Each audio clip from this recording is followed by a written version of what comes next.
Well, hello everybody. As you can tell by the thumbnail, I do have some more of the EWM stoves available now. Reason why we're doing it this week is it's Children in Needs Week, and my partner's school, I'm not mentioning the school, the name basically, they're raising money for Children in Needs, and I thought, you know what, if we could get some of these stoves kicked out to some of the subscribers that might want to buy one, we could give the profits to the school to go towards how much they build for the children in needs. So basically, I'll show you a little bit about the stove. Now, we do have a lot of new subscribers since I last made some of these, and I do know this one and another 4, I do need to get them shipped out this weekend to the people who have been buying them. So it's a wood burning stove, but not only that, you see these holes here? You can put the very thin tent pegs through to the other side here. And then you can put an alcohol fuel burner in it, so you don't have to have a fire in it. But you can have a fire in it, but you see, what I need to remember to say is, the design of it is quite different to the original ones that you do find on eBay, Amazon and places like that, because it's been designed, now we all know metal warps, so when it warps, it will probably be the sides, may warp a little bit here, but it's been designed so you can just unclip the sides like this. Once I pull it off anyway, this side here, you take the front off.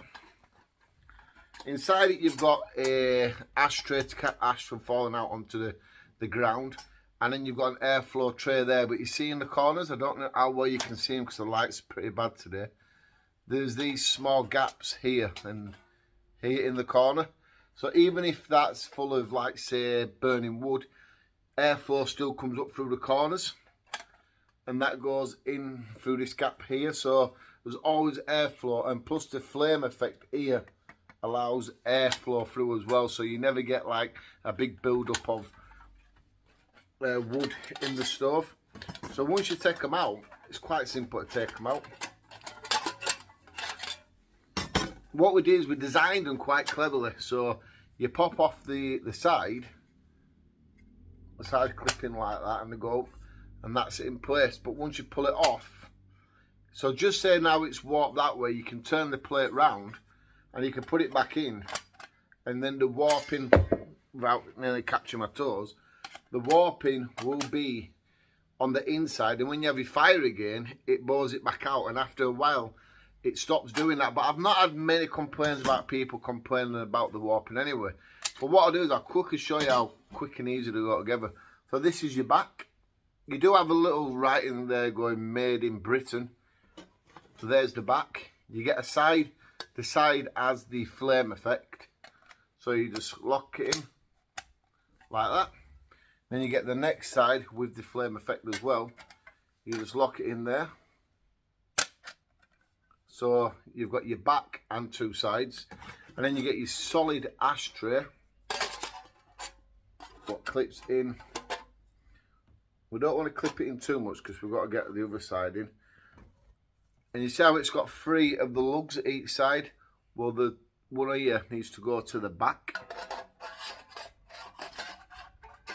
So it locks it in. I should be really showing you this, shouldn't I, really? Instead of doing it that way. That way, and then put that back in, because I took it out for a second. It's quite tricky trying to keep it up in the air to show you guys it. And then once you get them lined up, that's what it looks like. And then the front just slides downwards. That's the best thing about these stoves, what I like the most. I was buying stoves off eBay, Amazon cheap, and the fronts slid down. So once you started putting weight on, if you put weight on the top here, push it down. Well, you can see that bit of lug there, can't you? Do it to light. There you go, you can see it. So it's been designed to go over it like this. And then when it's over it like that, then it comes down into place. Like so. So now you can put whatever weight on top, and the weight actually locks it into place. And then you get some pot holders. So pot holders are being done at different heights. So you got your top notch here, what allows it to be there. if you want to put a pan closer down, you just move it over to the next one. Then it goes flush with the stove itself. Once the back's down properly there, it's come up a little bit, there we go. And then it's the same with this side. And what you can do as well is turn it round and do it that way. So you've got the, I don't know what you want to call that, the circle part can go that way as well. You can move it to this one, but I'd be a little bit careful with this side here doing it like that, because there's no to stop it coming out, you see. It won't come out too much by the looks of that, but that's how it works. But really, we made it so they could lock into place like this and like that, and then you could put your cup on it. If your cup's a bit bigger or you want to have it further down, like I say, you just move them over into position like that. Well, that one fell out, didn't it? It didn't. It won't lock in right. There we go. Now it is. So that's how it works like that. You've got a floor here, so when you've got a pan flush on top, you're not suffocating the stove. So the oxygen can go here and here. This is nice once it's dying down. You get the fire effect on the inside of the cutout. Yeah, so we are going to be selling them right now. They're on, well, not on anything actually. They're if you go to PayPal, links in the description. Now the £40, they've always been the same price.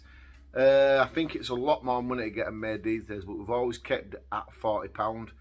I'll cover the cost of the making them for the metal and the laser cutting. Then the rest of the profit all goes to children in need. So that's in PayPal, link in the description, £40. If you want to donate all you want after that, that's entirely up to you. In the UK, it is free shipping anywhere in the UK. Ireland, I think that costs about an extra £16 for shipping fees. Abroad, somewhere like America, Canada, it is a little bit more money, so you would have to message me and ask me first what the shipping cost would be somewhere else around the world. But yeah, I normally do these for food bank charities. So we sell it and then we just donate the food, or we don't. Well, we used to donate the food, but and then by the time you go and do all the shopping and stuff, it becomes a real long process. So what we did is we would just go in and hand them the cash for them to buy what they needed, instead of us guessing what we needed for them. It's a lot easier doing like that. But I have put the EWM sign. Well, it looks right there, doesn't it? EWM. Oh, because the camera's mirrored, isn't it? But yeah, you can turn it all basically from inside to outside by swapping them round, and it sort of like counteracts with the warping. But yeah, so that's the stove. At the moment, we ain't got a number in mind, so we'll just keep it, just say for a week, keep it going, and then after a week we'll stop it and then start getting them all processed, and then we'll get them laser cut and everything, and then we'll get them shipped out to people who buy them as soon as possible. But remember, the £40 each, but it's stainless steel. You'll get a little bag what they come in, a little cloth bag, and then you'll get a blue bag what's bubble wrapped. You can put it in that as well, and it comes in a box what can just fit straight in your letterbox. Now, somebody asked me about the weight. There's slightly over a kilo in weight. It's heavy. It's not heavy. It's got a bit of weight to it, but it's not a hiking stove, is it? It's not something I'd recommend you take up a mountain with you. It's a little woodland burning stove, or you can just fire away in your garden in summertime. It's entirely up to you. But if you've got a Sky remote, that just shows you the size of the stove. I know it's silly doing it like that, but that's the size of them. So if you want one and you want to help out the children in need for my partner's school, I'd be very grateful for that. PayPal, £40. Please try pay through friends and family, because PayPal got a nasty stunt of taking some money off of that. And please, whatever you do, please, please, please remember to leave your address if you buy from PayPal. But for now, I just want to say thank you very much. Links in the description. I'm excited to see how much money we can raise doing this. Thanks for watching.